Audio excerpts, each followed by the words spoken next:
नमस्कार, आपके साथ हूं मैं खुशबू मनोरमा मिश्रा। आप सभी का बहुत स्वागत है। इंडिया न्यूज देख रहे हैं आप। अमेरिका और ईरान के बीच जारी जंग अब उस मोड़ पर पहुंच गई है जहां से कहीं ना कहीं जो स्थिति है वो वापसी मुमकिन नहीं दिखती। 38 दिनों में चल रहे संघर्ष में अब ग्रहों की ऐसी युति बन रही है जो पूरी दुनिया को दहला सकती है।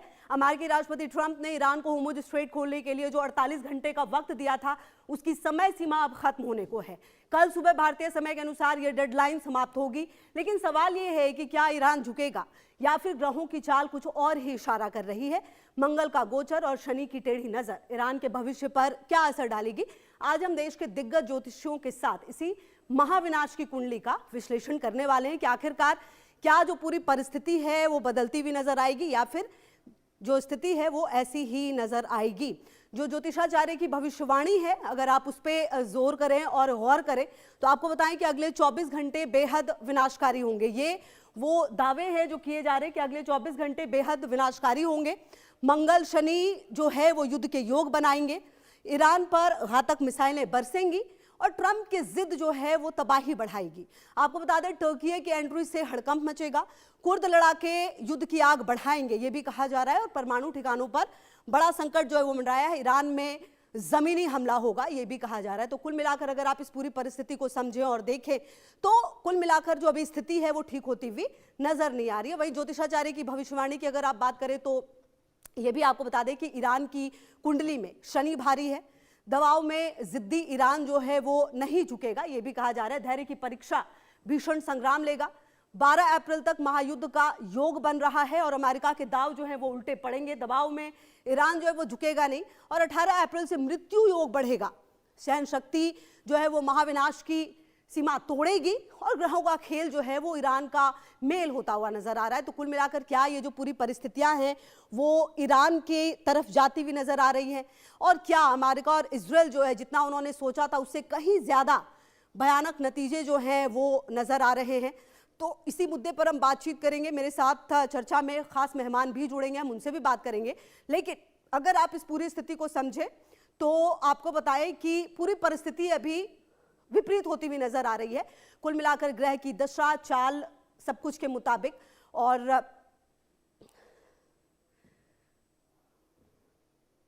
मेरे साथ देखिए आचार्य राज मिश्रा जी ज्योतिषी और अलंकृता मानवी जी भी जुड़ गई हैं। सबसे पहले आप ही के पास आचार्य राज मिश्रा जी, क्योंकि ये पूरी परिस्थिति ये बता रही है कि 18 अप्रैल के बाद मृत्यु योग और बढ़ेगा, मतलब क्या ये माना जाए कि ये जो युद्ध है अभी और भयानक स्थिति में भी आने को तैयार है?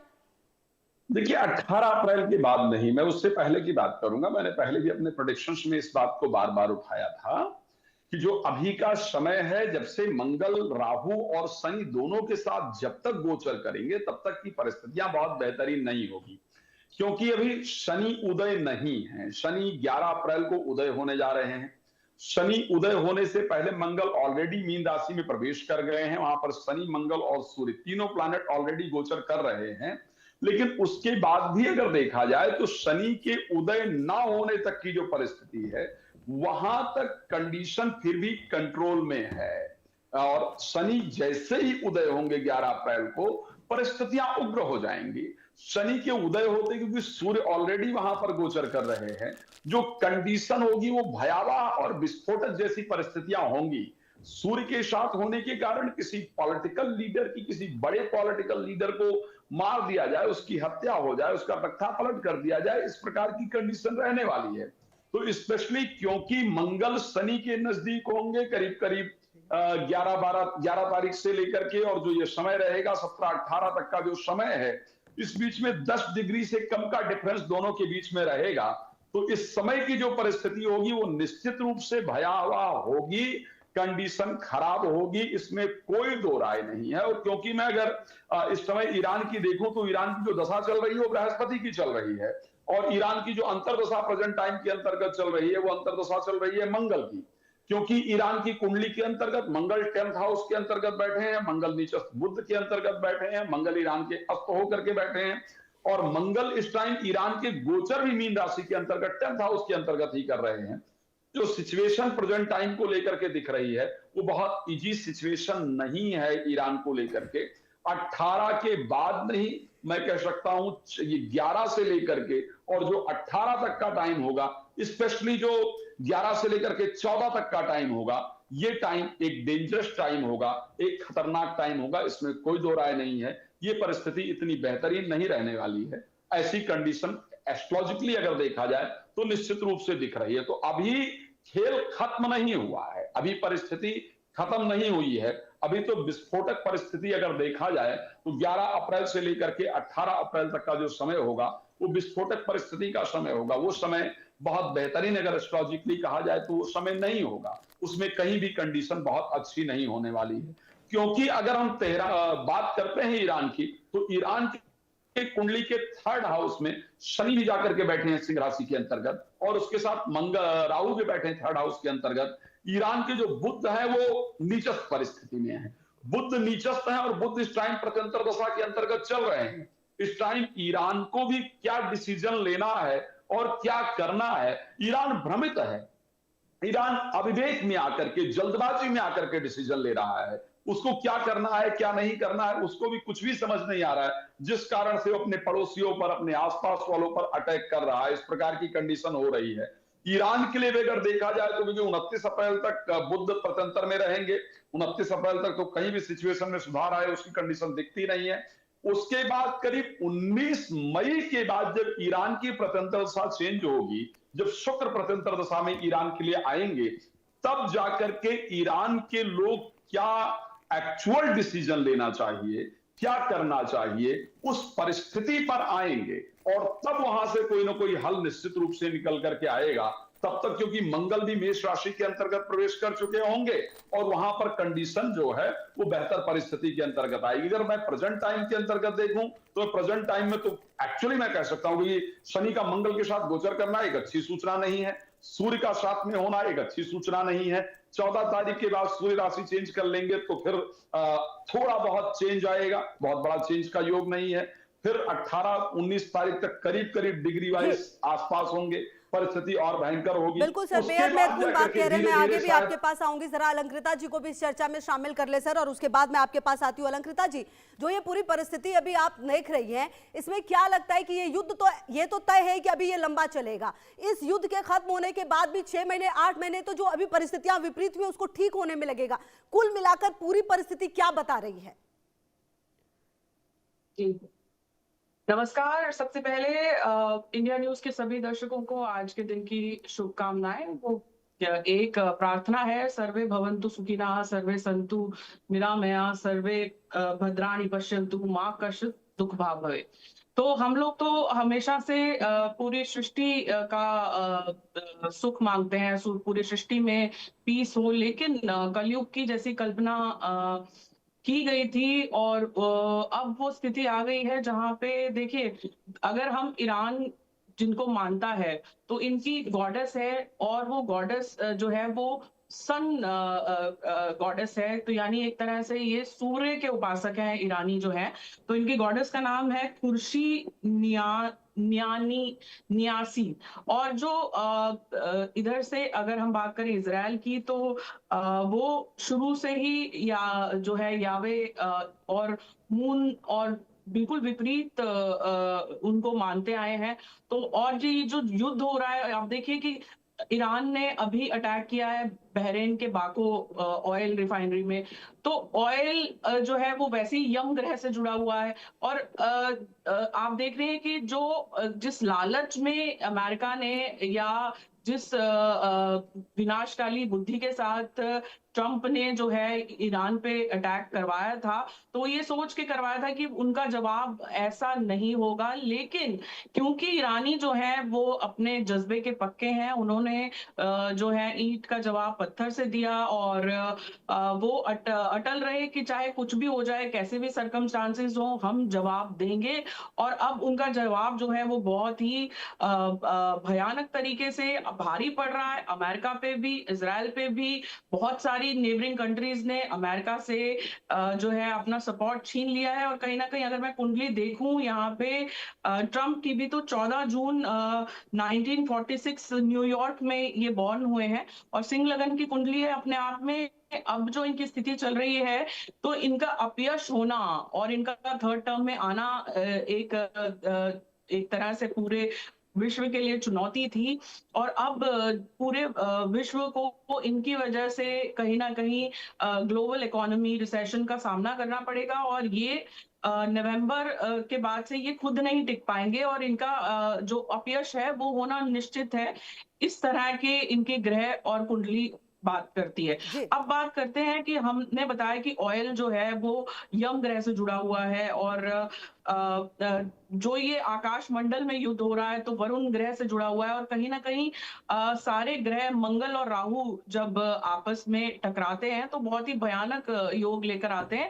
तो हम ये ना सोचें कि अगर हम जो है वो हमारे सिक्योर डिफेंस की वजह से सुरक्षित है तो हमें कोई फर्क नहीं पड़ता। जब भी किसी पड़ोसी देश पे हमला होता है या कोई पड़ोसी देश जो है वो ग्रस्त होता है, परेशान होता है, तो उसका कहीं ना कहीं फ्रीक्वेंसीज, एनर्जीज और बहुत तरह के अभी ग्लोबली आप देखें कि कहीं ना कहीं इन्वायरमेंटल इश्यूज भी क्रिएट होंगे तो उसका असर जो है भारत पे भी कहीं ना कहीं पड़ता नजर आता है। तो ये ठीक है। कलयुग का आगाज है, ये युद्ध जो है आप बिल्कुल, और कहीं देखेंगे ना कहीं कि देखिए जो अब बात और अलंकृता भयानक जी आप होगा कह रही है वो 17 सही भी अप्रैल। है। इस युद्ध का असर निश्चित तौर पर दिख रहा है और देखिए आचार्य राज मिश्रा जी, इस बात से तो कहीं इनकार नहीं किया जा सकता, तेल और गैस पर तो जो होना था वो हो ही रहा है, लेकिन इसके अलावा भी तमाम व्यापार हैं, तमाम वो चीजें हैं जिस पर असर पड़ रहा है और ये तो अभी शुरुआती दौर है आचार्य राज मिश्रा जी, क्योंकि ये तो वक्त के साथ और ज्यादा दिक्कतें बढ़ेंगी क्योंकि ये युद्ध तो खत्म होता हुआ नजर नहीं आ रहा, अभी इसके प्रभाव फिर लॉन्ग टर्म में काफी ज्यादा नजर आएंगे। निश्चित रूप से नजर आएंगे, क्योंकि देखिए इस समय अगर हम देखें तो जो प्लैनेटरी पोजीशन चल रहा है उसमें कोई दो राय नहीं कि ग्रहों की परिस्थिति इस समय पर बेहतर नहीं है। इस समय पर अगर मंगल शनि एक साथ गोचर कर रहे हैं, बृहस्पति एक्चुअल में अपचारी परिस्थिति में इस टाइम पर गोचर कर रहे हैं, बृहस्पति जून में अपनी राशि चेंज करने वाले हैं, उसके बाद जाकर के वो अक्टूबर में जाकर के अपनी राशि चेंज करने वाले हैं। राहु क्योंकि कुंभ राशि के अंतर्गत गोचर करने वाले हैं, वर्ष के अंत में जाकर के मकर राशि के अंतर्गत गोचर करेंगे, तो इसमें कोई दो राय नहीं है कि जो युद्ध है वो लंबा खिंचने वाला है, इसको कोई डिनाई नहीं कर सकता है और विश्व पर इसका बहुत बड़ा इंपैक्ट पड़ेगा और बुरा प्रभाव पड़ेगा। लेकिन मैटर ये करता है कि सबसे ज्यादा इंपैक्ट कौन से सेक्टर पर पड़ेगा, इसमें कोई तो राय नहीं कि जो भी असर पड़ता है उसका सभी पर कुछ ना कुछ छोटा मोटा असर होता है, लेकिन अगर सबसे बड़ा असर इस पर दिख रहा है मुझे कहीं भी पड़ता हुआ, तो मैं दो तीन इंडस्ट्री को बहुत स्पेशली देख पा रहा हूं। एक तो ऑयल इंडस्ट्री को अगर लेकर के देखा जाए तो एक्चुअली में वो बहुत प्रभावित होने वाली है, बिकॉज राहु को अगर देखा जाए तो राहु ऑयल के कारक हैं, शनि गैस इत्यादि के कारक हैं। जितनी भी ऑयल इंडस्ट्री डिपेंड करती है वो इन्हीं दोनों प्लैनेट के आसपास इर्द गिर्द घूमती है।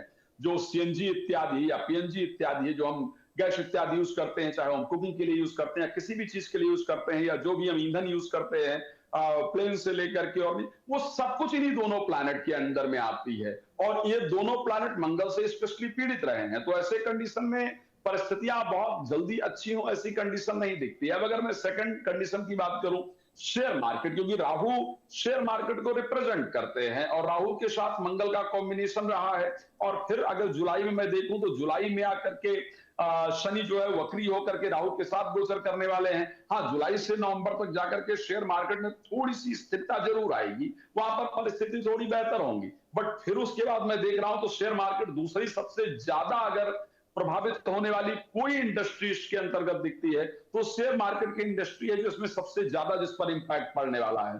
फिर तीसरी कौन सी ऐसी इंडस्ट्री है, तीसरी अगर देखा जाए तो गोल्ड इंडस्ट्री की अगर बात की जाए तो वो सबसे ज्यादा फ्लक्चुएट करेगी और उस पर सबसे ज्यादा प्रभाव पड़ेगा। तो ये दो तीन इंडस्ट्री जो मैं स्पेशली देख पा रहा हूं इन पर प्रभाव पड़ेगा। लेकिन हाँ, ये तो सिंपल सी बात है कि जब भी कोई ऐसी कंडीशन होती है तो सभी पर उसका कुछ न कुछ प्रभाव पड़ता ही है। मैंने इस कार्यक्रम में जब बार बार डिस्कस किया है तो मैंने कहा था कि ये जो संवत्सर स्टार्ट हुआ है वो संवत्सर का नाम है रौद्र नामक संवत्सर, ओके।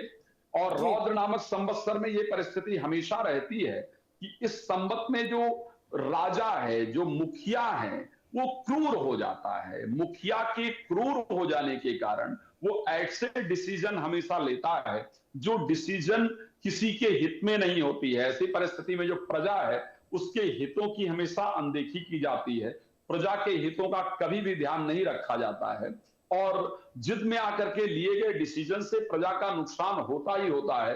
क्योंकि इस वर्ष के जो मंत्री हैं वो मंगल हैं। अगर मैं विक्रम संवत 2083 की बात करूं, जो रौद नामक संवत्सर है, इसके अगर मंत्री देखा जाए तो मंगल है, और मंगल के मंत्री होने के कारण एक उन्माद वाली जो परिस्थिति है, आतंक वाली जो परिस्थिति है, इसमें हमेशा वृद्धि देखी गई है, हमेशा इसमें स्थिति को खराब होते हुए देखा गया है।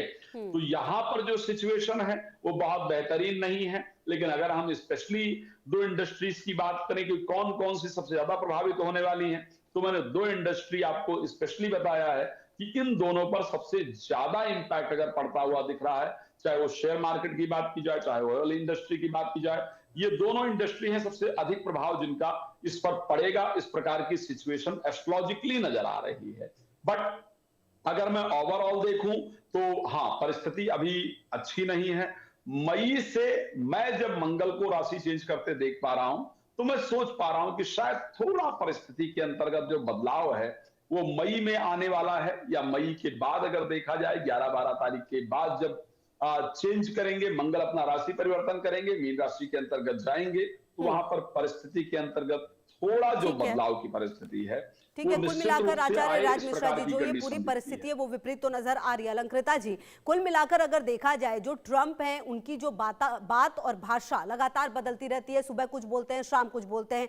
ईरान अपनी जिद पर अड़ा हुआ है, ऐसा लगता है कि उसे उसकी जिद मार देगी। इन सब के बीच इजराइल अपना हित साधता हुआ नजर आता है। ऐसा लगता है कि नेतन्याहू ने जो अपनी 30-35 साल पहले जो सोचा था उस चीज को वो बिल्कुल चाहते हैं कि इस वक्त वो कर दे, ईरान को खत्म करके। कुल मिलाकर हर जो देश है वो अपना अपना हित साध रहा है। ऐसे में अगर भारत के नजरिए से बात करें, आने वाला समय कितना मुश्किल आपको लगता है, कितना वक्त संभालने में लग सकता है? देखिए, बहुत सटीक बताया आचार्य राज मिश्रा जी ने भी कि कहीं ना कहीं पूरा हमारी इकोनॉमी पे फर्क पड़ेगा इसका। और हम देख ही रहे हैं कि क्रूड ऑयल महंगा हो गया है, लोग जो हैं अब सोना खरीदने में सक्षम नहीं है। किसी की शादी हो, विवाह हो, तो वो सोना बेच रहे हैं और फिर सोना खरीद रहे हैं। तो सोना बेचना अपने आप में एक अशुभ संकेत होता है। इधर से अगर एक ट्रंप बयान देते हैं, इधर से स्टॉक मार्केट पे सीधा सीधा उसका फर्क पड़ता है। और ट्रंप अपनी स्पीच में ये बोलते हैं कि वो ऐसा विनर इमर्ज हो रहे हैं और ईरान जैसे वायलेंट देश को वो जवाब दे रहे हैं। उधर से उनकी सैकिंग शुरू हो जाती है। वो देखिए, अब बहुत सारे लोगों ने इस्तीफा दिया है या उनको इस्तीफा दिलवाया गया है। उनके मिलिट्री चीफ हो गए, उनके आर्मी चीफ हो गए, उनके जो सुरक्षा देख रहे थे अभी तक, ऐसे बहुत से लोगों को जो है इस्तीफा देने पे मजबूर किया गया है। अगर विनिंग सिचुएशन पे होता अमेरिका, तो इस्तीफे की जगह उनको तो एक तरह से शाबाशी या उनको तो एक तरह से अवार्ड मिलना चाहिए था। लेकिन सिचुएशन वर्स है।